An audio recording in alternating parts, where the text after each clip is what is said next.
Party के पूर्व राष्ट्रीय प्रवक्ता और जाने माने चिंतक हैं। सतीश जी, स्वागत आपका। ये चुनाव होने जा रहा है सर, और आपको क्या लगता है कि इस बार के चुनाव में क्या सीट बंटवारे का मुद्दा फंसेगा? बीएसपी भी लड़ेगी और चंद्रशेखर की पार्टी भी कह रही कि हम चुनाव लड़ेंगे, तो क्या आपको लगता है कि दलित वोटों का बंटवारा होगा और इसमें नुकसान इंडिया ब्लॉक वालों का होगा? ऐसा प्रतीत होता है क्या आपको? ब्रिजेश जी, ये जो उपचुनाव है ये एक अलग एटमॉस्फेयर, एक अलग वातावरण में और अलग माहौल में होगा। जब लोकसभा का चुनाव हुआ तो एक तरफ आरक्षण मिटाने वाले थे, एक तरफ आरक्षण बचाने वाले थे। लेकिन पिछले इस महीने की 1 तारीख को जो माननीय सर्वोच्च न्यायालय का जो निर्णय आया है कि आरक्षण में आरक्षण और दलितों के आरक्षण में क्रीमी लेयर, और उसके उस निर्णय के ऊपर अखिलेश यादव जी की चुप्पी, कांग्रेस के द्वारा शासित राज्यों के द्वारा ये कहना, तेलंगाना के मुख्यमंत्री का ये कहना कि हम इसको अपने राज्य में इंप्लीमेंट करेंगे, कर्नाटक के मुख्यमंत्री खुद ये कह रहे हैं कि हम इंप्लीमेंट करेंगे। तो अब परिस्थिति अब बदल चुकी है। वो दलित जिसको लगा था कि अगर संविधान मिटेगा तो अखिलेश यादव और कहीं ना कहीं कांग्रेस जो है उसके आरक्षण को बचाने के लिए आएंगे, आज दलितों के आरक्षण के ऊपर सबसे बड़ा एक न्यायिक हस्तक्षेप है।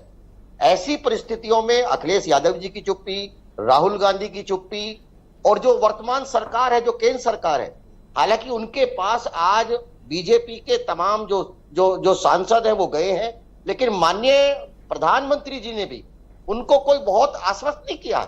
उनसे सिर्फ ये कहा है कि हम आपको भविष्य में ये वादा करते हैं कि इस निर्णय को हम इंप्लीमेंट नहीं होने देंगे। लेकिन उन्होंने कहीं ये नहीं कहा कि हम जो वर्तमान का जो संसद का जो सत्र है उसके अंदर इस निर्णय के खिलाफ जो है कहीं ना कहीं एक बिल लेकर के आए।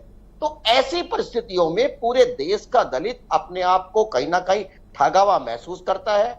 इन पूरे परिस्थितियों के अंदर अगर आप देखेंगे कि बहुजन समाज पार्टी बहन जी ने आगे बढ़कर के कहीं ना कहीं पीसी की है और सरकार से ये मांग करी है। आज उन्होंने बल्कि ट्विटर के माध्यम से देश के प्रधानमंत्री जी से ये कहा है कि अगर देश की दलितों की जनभावनाओं को ध्यान में रखते हुए कहीं ना कहीं जो केंद्र की सरकार है उनको इस बिल के अब मुझे इस उपचुनाव के परिदृश्य पे थोड़ा नजर डालिए, तो क्या आपको प्रतीत होता है कि चंद्रशेखर की पार्टी और बीएसपी कुछ कर पाएंगे या सिर्फ वोट कटवा ही साबित होंगे?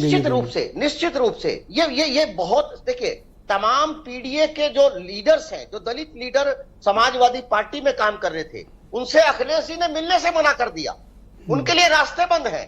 आज राहुल गांधी जी कांग्रेस के अंदर जो दलित लीडर्स हैं, जिन्होंने बाकायदा दलितों के इलाके में जाकर के काम किया, और ये सच है कि पिछले लोकसभा के अंदर दलितों की एक बहुत बड़ी आबादी कहीं ना कहीं कांग्रेस के ऊपर ये विश्वास कर रही थी। उसको लग रहा था कि जब संविधान मिटेगा, जब उसका आरक्षण मिटेगा, मैं फिर इसी बात पे आता हूं कि क्या बीएसपी और समाजवादी पार्टी एएसपी यानी दोनों कुछ इंपैक्ट छोड़ पाएंगे इस बाई इलेक्शन में?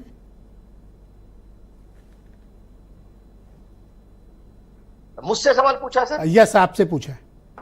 नहीं, देखिए 100%, देखिए, आरक्षण दलितों के लिए बहुत भावनात्मक मुद्दा है। आरक्षण कोई गरीबी उन्मूलन कार्यक्रम नहीं है। आरक्षण भारत में सामाजिक न्याय का सबसे मजबूत और